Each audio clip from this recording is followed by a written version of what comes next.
Dear friends, welcome to my channel. I'm Taras Berezovets. I want to reach out and congratulate those viewers of my channel who are celebrating Christmas today, December 25th. Ukraine also celebrates this holiday with most Western countries, and this happened after President Volodymyr Zelensky made the corresponding changes to the state holiday calendar. So, as we say here in Ukraine, Christ is born. Happy holidays to everyone. Happy to all on this bright day. Although, let's be honest, the festive New Year's Christmas spirit is definitely missing for most Ukrainians today. And this is also because on the eve of Christmas, the Russian occupiers carried out yet another barbaric criminal strike on Kryvyi Rih. There are people trapped under the rubble. There are already casualties and injuries. We pray for all the victims, for the salvation of their lives, and for Ukrainian rescuers to be able to save and pull as many of our citizens as possible from under the rubble. We understand that Russia and its dictator have literally nothing sacred. They are ready to kill Ukrainians even on this holy festive day. Nevertheless, let's move on from this sad news to other equally important news of the day. And let's talk specifically about how Biden is preparing to strike at Putin's military stash.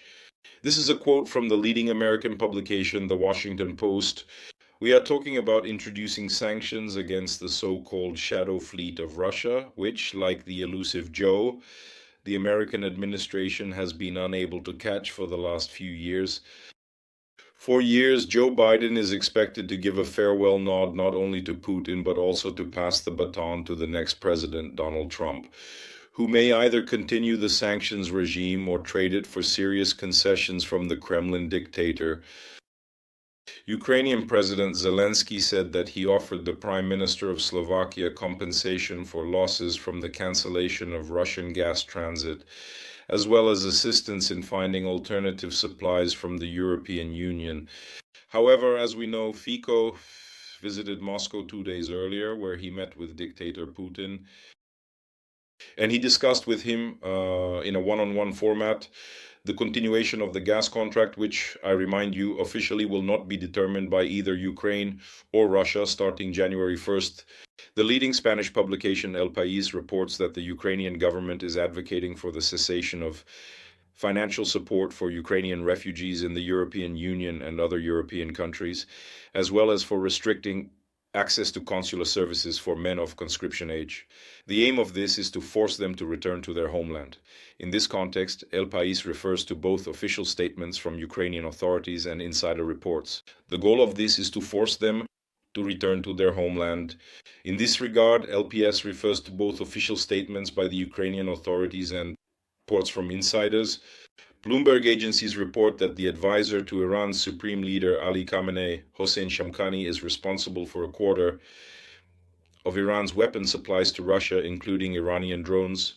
Russian occupiers may be planning to conduct an airborne operation on the right bank of the Dnipro River near Kherson. However, there is no talk of an assault on the city itself. This was stated by the Southern Defense Forces.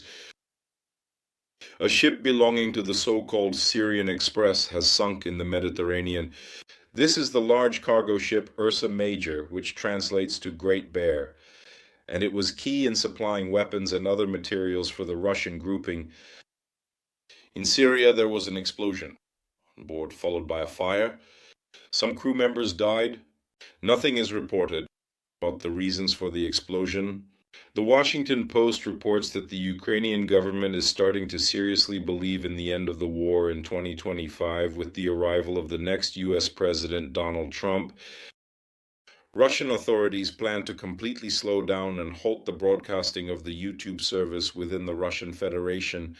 This is reported in a detailed article by the publication Meduza, which also spoke with developers of alternative Russian video hosting services.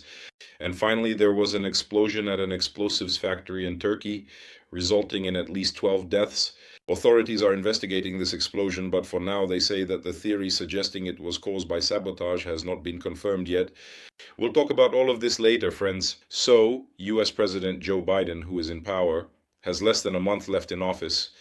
he is planning to introduce new sanctions against the energy sector of the Russian Federation, particularly against the so-called shadow fleet of Russia. He is planning to introduce new sanctions against the energy sector of the Russian Federation, in particular regarding the so-called shadow fleet of Russia.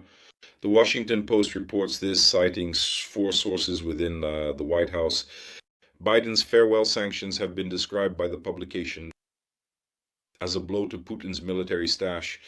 Measures regarding the so-called shadow fleet of Russia, international vessels that transport Russian oil to bypass sanctions and operate under the flags of third countries, may also extend to exporters of Russian oil that were previously not subject to U.S. sanctions.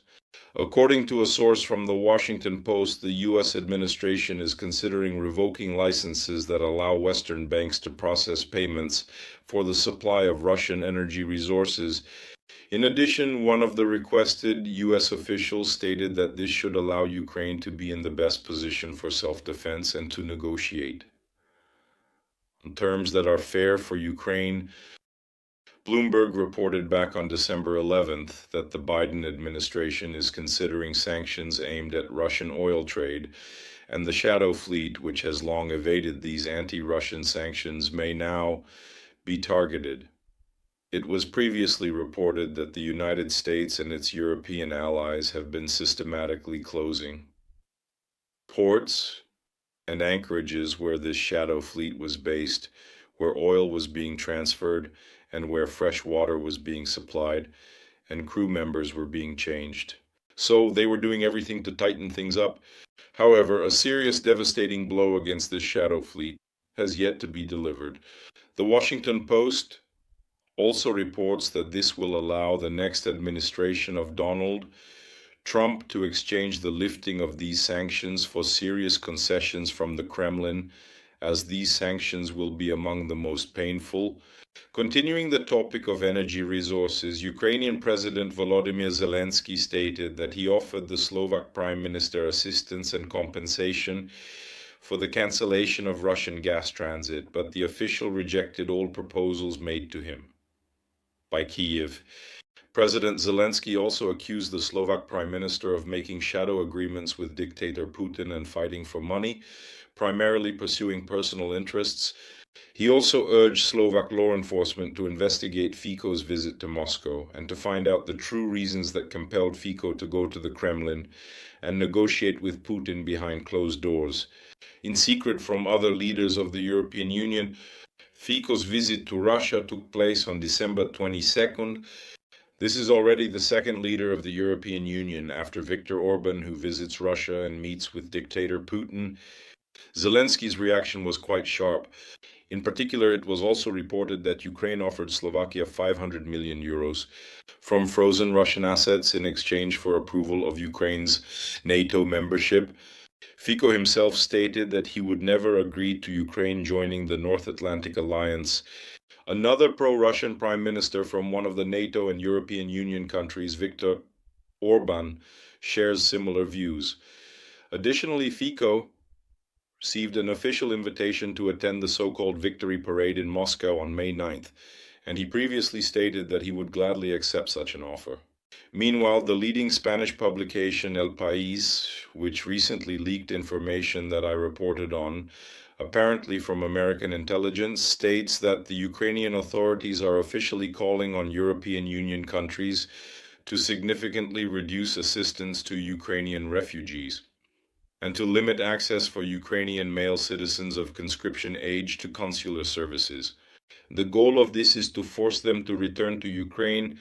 UN estimates indicate that after Russia's invasion, 6.7 million Ukrainians left. Including pre-invasion departures, over 10 million Ukrainians are abroad. A Ministry of National Unity will aid refugees, in total considering those Ukrainians who relocated. Just before the full-scale Russian invasion, there could be at least 10 million Ukrainian citizens outside of Ukraine. The publication also reports that a decision has been made to create a Ministry of National Unity within the Ukrainian government to work with Ukrainian refugees. The Verkhovna Rada also passed a bill in the first reading concerning dual citizenship, which had previously been officially banned in Ukraine. However, surveyed Ukrainian refugees interviewed by the publication Alpi stated that most of them do not plan to return to Ukraine in the near future. The publication also provides data regarding the census. The last official census in Ukraine was conducted 23 years ago, in 2001. At that time, the country had a population of 48,600,000 people. By January 2024, the country's population, according to data, state status had decreased to 45.2 million, and by the beginning of 2023 to 41 million.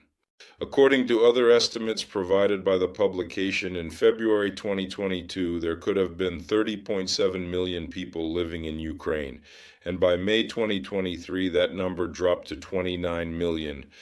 Additionally, the publication provides data indicating that in Germany, in particular, the program for employing Ukrainian citizens has failed, as employment centers were unable to find jobs for any Ukrainian refugees who completed the official state integration course. Meanwhile, Bloomberg found out that a quarter of Iran's military supplies, including drone deliveries to Russia, are being facilitated by the son of advisor Ali Khamenei, Hossein Shamkhani. He is the son of former Iranian Defense Minister Ali Shamkhani, who currently serves as an advisor to the supreme leader of the country, Ayatollah Ali Khamenei. Shamkhani Jr. is part of a group of businessmen involved in supplying weapons to Russia through the ports of Guinan, the Caspian Sea. He plays a key role and is a central figure in the supply of Iranian weapons to Russia. It is reported that in exchange for this, Moscow will pay for these cargoes with oil. Former advisor to US President Donald Trump, John Bolton, stated that the network created by Shamkhani has signed a contract for the supply of Iranian drones, which the Russian army is using to attack Ukrainian cities. Well, it's absolutely clear that when such names come up in public discourse, it simply indicates the upcoming problems, which may include not only the imposition of economic sanctions, but in fact this spotlight serves as a warning that these individuals may face serious issues that could be incompatible with their health and even their lives. Well, it often happens that these people get poisoned, die from heart attacks, they fall into the sea from pleasure yachts. Then no one can find them. In any case, as they say, old people are mortal, and people involved in dangerous businesses like arms trading are mortal, dozens of times stronger. Meanwhile, the Southern Defense Forces of Ukraine reported that the Russian army was planning to capture a foothold on the right bank of the Dnipro River near Kherson, but there is definitely no talk of an assault on the regional center in southern Ukraine. This was reported by the spokesperson for the Southern Defense Forces, Vladislav Voloshin. It is reported that the enemy will apparently try to capture one of the islands in the Dnipro River area and then move armored vehicles somewhere to the other right bank of the Dnipro. However, the enemy is currently unable to build a pontoon crossing. The Southern Defense Forces are recording between 5 to 7 assaults on positions by small infantry groups of the enemy every day. So there is a check of the battle. What indicates, I will repeat once again, in my opinion, is an attempt to carry out a larger scale operation. However, I will repeat once again, there is currently no threat to the regional center of Kherson. I would say a mysterious and very intriguing piece of news has come in today. Today, leading Spanish publications El Español and La Verdad are reporting that the Russian cargo ship Ursa Major, which translates to Great Bear, has sunk in the Snezhem Sea in international waters between Spain and Pakistan. As a result of the sinking, at least 2 crew members are missing. 14 sailors were rescued. All of them were taken to the Spanish port of Cartagena. The captain of the ship stated that allegedly the vessel was carrying empty containers at the time of the sinking. Nevertheless, the Ursa Major set out into the Mediterranean Sea in a group with other Russian ships, including large landing ships of the Russian Navy, Ivan Gren, Alexander Iotorkovsky, Alexander Shabalin, as well as the passenger ship Sparta. Officially, the Ursa Major left St. Petersburg on December 11th, and its destination was declared to be the port of Vladivostok. Can you imagine the distance? St. Petersburg to Vladivostok, thousands and thousands of kilometers. You have to go through the Mediterranean Sea, through the Suez Canal, and then reach Vladivostok. It was planned that the ship would arrive in Vladivostok 40 days later, on January 22nd. The ship Ursa Major, owned by Oberon Logistica, was believed to be heading to Tartus, Syria, to retrieve military gear from the Russian base. It was part of the Syrian Express, a supply route for Russian forces in Syria. Despite assurances from Syria's new rulers, Hayat Tahrir al-Sham, that Russia can keep its base, Russia is seeking to relocate it. They are negotiating with African countries for a naval base, but face refusals. The ship Ursa Major was part of the Syrian Express, supporting the Russian military in Syria. Russia is trying to relocate its base and is negotiating with African countries, but faces refusals. Despite the assurances from the new authorities in Syria, the Hayat Tahrir al-Sham group, which overthrew the regime of dictator Bashar al-Assad, that Russia can count on maintaining this base, we see that Russia is trying to relocate it. They are making attempts to negotiate with the authorities of several African countries to build a naval base, but they are being refused everywhere. Therefore, they are in a frantic search for where to move the base from Tartus. They also have the Khmeimim air base located in Syria. So they are in a frantic search for where to relocate the base in Tartus. They also have the Khmeimim air base located in Syria. In short, it serves not only Russia's interests in the Middle East, but also in Africa. A devastating blow. And the most important thing is what caused the explosion on board the cargo ship Ursa Major and the subsequent fire. It's a big mystery what could have exploded there if it was carrying official containers. So the question is this a man-made situation, so to speak, or is it the result of sabotage? If this is sabotage, it's top-notch skill. Of course, the ship is extremely important as it provided for the entire Russian group in Syria. And the composition of the Syrian Express went to the bottom. This is not just bad news, not just a coincidence. This is, in essence, a very harsh blow to the Russian group that was planned to be withdrawn and removed there. Now, obviously, they'll have to rush to find a new ship, a commercial one that will transport equipment from the Russian military base there, as well as Russian weaponry, moving them on to the Russian Far East or in another direction. Well, of course, through... It can't enter Turkish ports. That is, it also can't reach the occupied Crimea and further into the ports of the Sea of Azov. Well, I'll repeat once more, the biggest mystery is related to what caused the explosion on board the Ursa Major and the subsequent sinking of this extremely important vessel for the Russian military group in Syria. Meanwhile, as the Washington Post reports, the authorities in Ukraine are starting to believe that the war could actually end in 2025. The reason for this is the election of Donald Trump as President of the United States. As talks about a peace agreement between Kiev and Moscow have intensified, that was a quote, and the Washington Post refers to a source in the Ukrainian government. The publication also notes that Ukrainian President Volodymyr Zelensky has shown a much greater willingness in recent days and weeks to engage in negotiations aimed at ending the war, which marks a significant shift in his personal stance, as Zelensky had previously long denied such a possibility. Meanwhile, the publication Meduza has discovered how the Russian authorities plan not just to slow down, but essentially to block the video hosting service YouTube in Russia and replace it with Russian knockoffs, specifically alternatives like VK and RuTube. It is also reported that this very project is being overseen by representatives of one of the deputies in Putin's administration, Sergei Kiriyenko.